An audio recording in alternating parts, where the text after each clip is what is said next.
Assalamualaikum.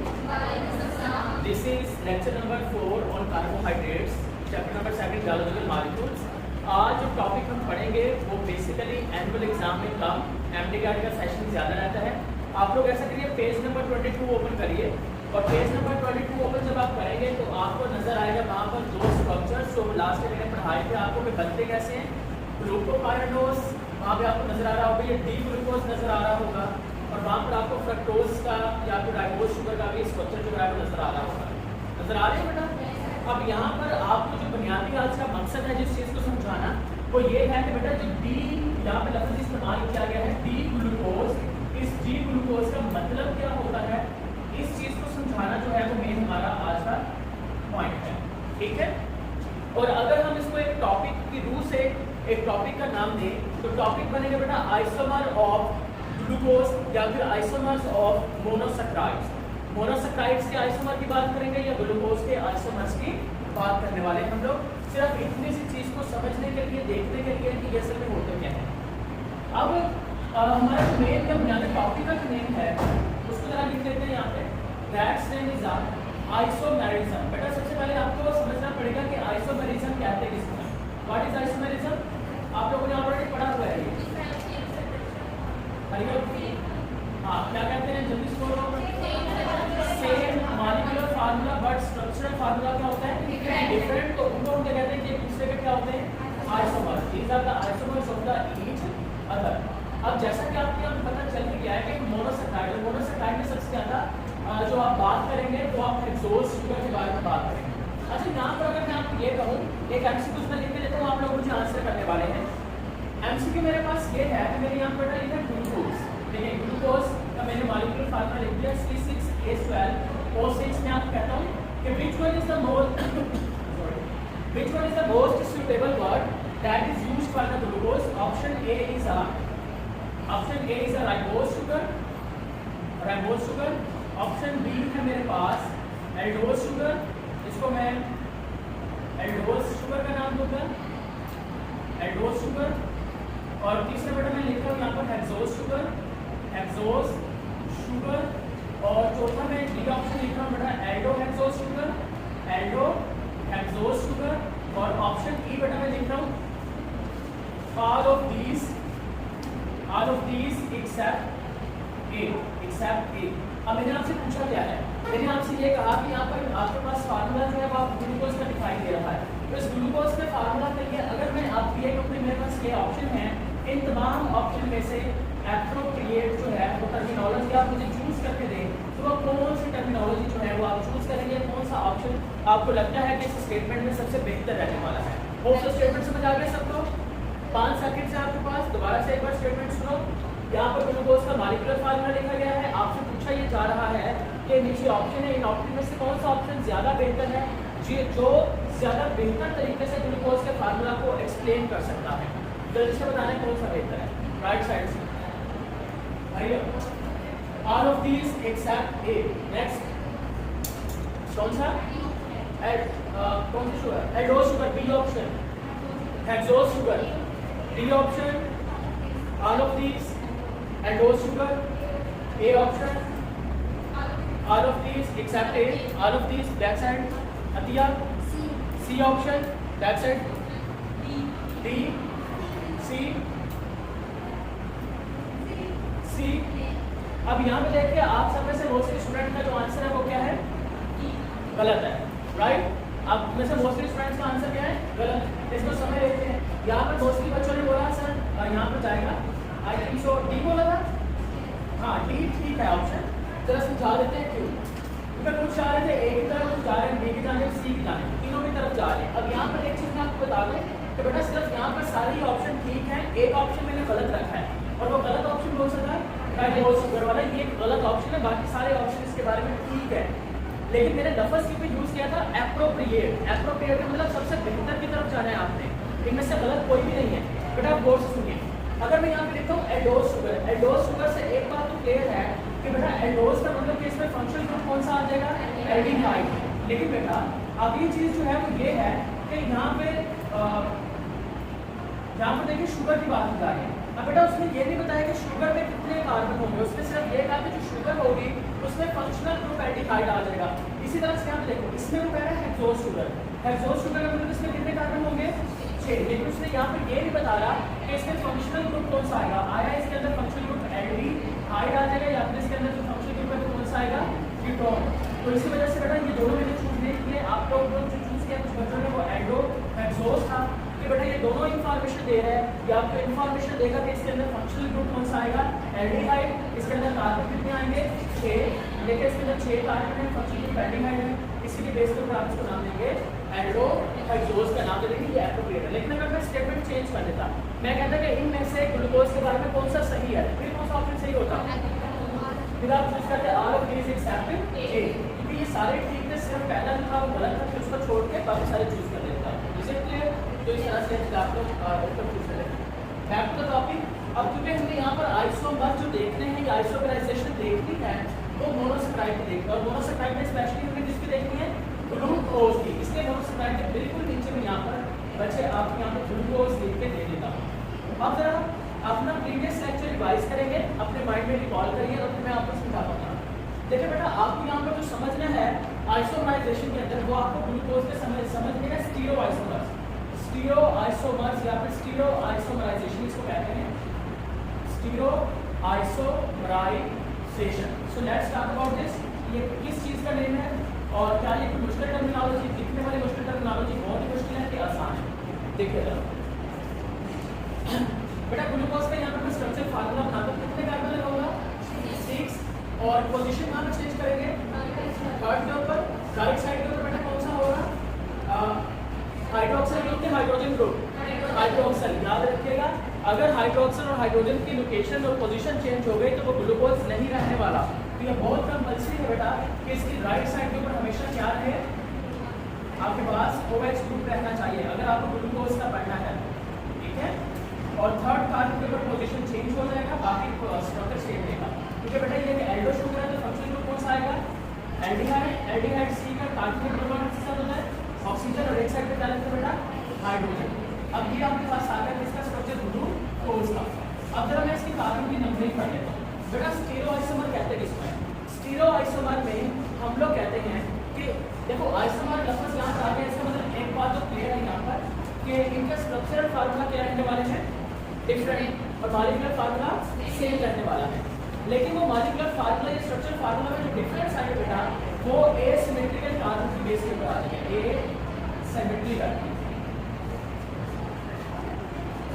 Asymmetrical carbon. अब what is asymmetrical carbon, इधर देखिए बेटा जो कार्बन नंबर 1 है और carbon number second last, carbon number 1 को क्या नाम दिया गया था लास्ट में एनोमेरिक कार्बन। तो ग्लूकोज के अंदर जो पहला कार्बन है वो एनोमेरिक कार्बन है, जो सेकंड लास्ट कार्बन है उसका नाम क्या था पेनल्टीमेट कार्बन, पेनल्टीमेट कार्बन।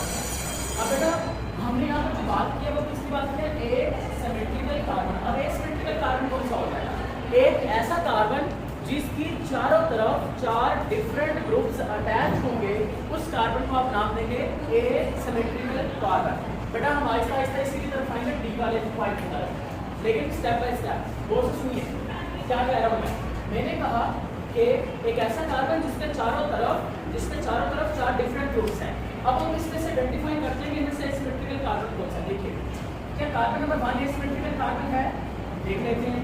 देखो इसकी एक तरफ तो आ गया हाइड्रोजन, ठीक है, इसकी दूसरी तरफ क्या आ गया ऑक्सीजन, इसकी तीसरी तरफ क्या आ गया ये पूरा ग्रुप। अब देखो इस कार्बन नंबर 1 में 3 तरफ तो एटम्स डिफरेंट एटम्स मौजूद हैं, क्या चौथी तरफ भी कोई चीज मौजूद है, लेकिन चौथी साइड इसकी क्या है बेटा खाली। इसका मतलब क्या ये एसिमेट्रिकल कार्बन में कंसीडर होगा नहीं होने वाला, तो बच्चे ये एसिमेट्रिकल कार्बन नहीं है। कार्बन नंबर 2 की तरफ चलिए, कार्बन नंबर 2 की एक तरफ बड़े ये ग्रुप आ गया राइट, दूसरी तरफ ये ग्रुप आ गया 2, तीसरी तरफ ये आ गया और चौथी तरफ कौन सा आ गया ये वाली चीज आ गई।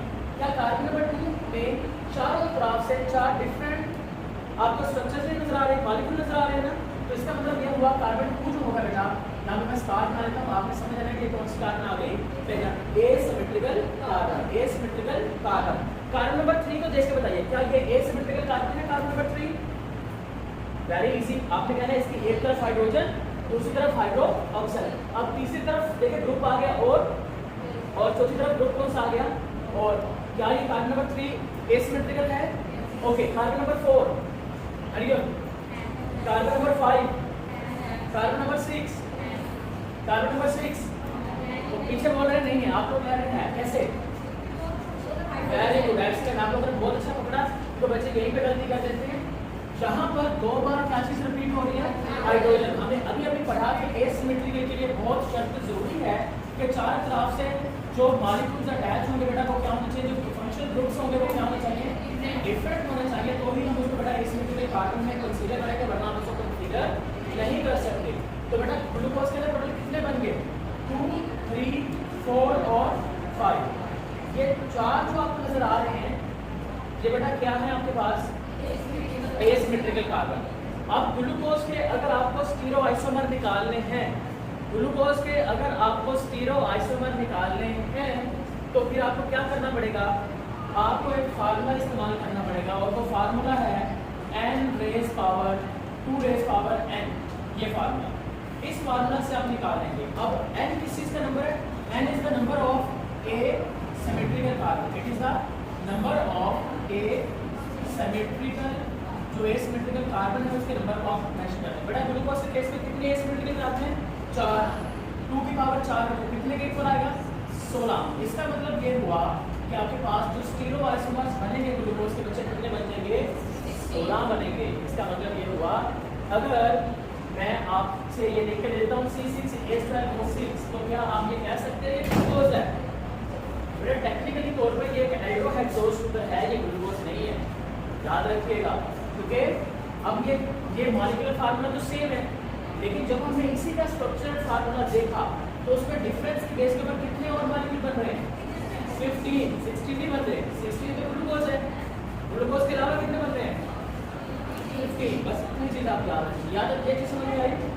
अब हम बेटा बात करते हैं डी की और एल की, जो कि हमारी बुक के अंदर भी है। बेटा डी ग्लूकोज क्या होता है?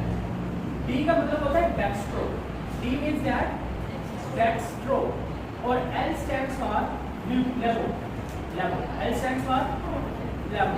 बेटा आप लोग हो सकता है जब केपीके की बुक पढ़ें, केपीके की बुक के अंदर आपको वहां पे मिले small D and small L.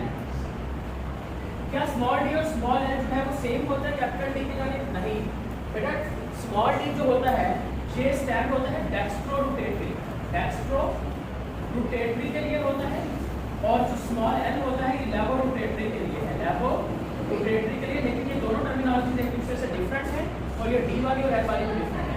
अब जरा ग्लूकोज के स्ट्रक्चर फार्मूला को बना के फिर हम इसको समझ लेते हैं। देखिए सबसे पहले मैं आपको डी बना के दिखाता हूँ। D glucose 1, 2, 3, 4, 5, 6। बहुत आसान है इसको समझना, बहुत ही आसान है, हद से ज्यादा, आपकी सोच से ज्यादा होगा। देखिए एक साइड पर क्या आ जाएगा और दूसरी साइड पर गुड।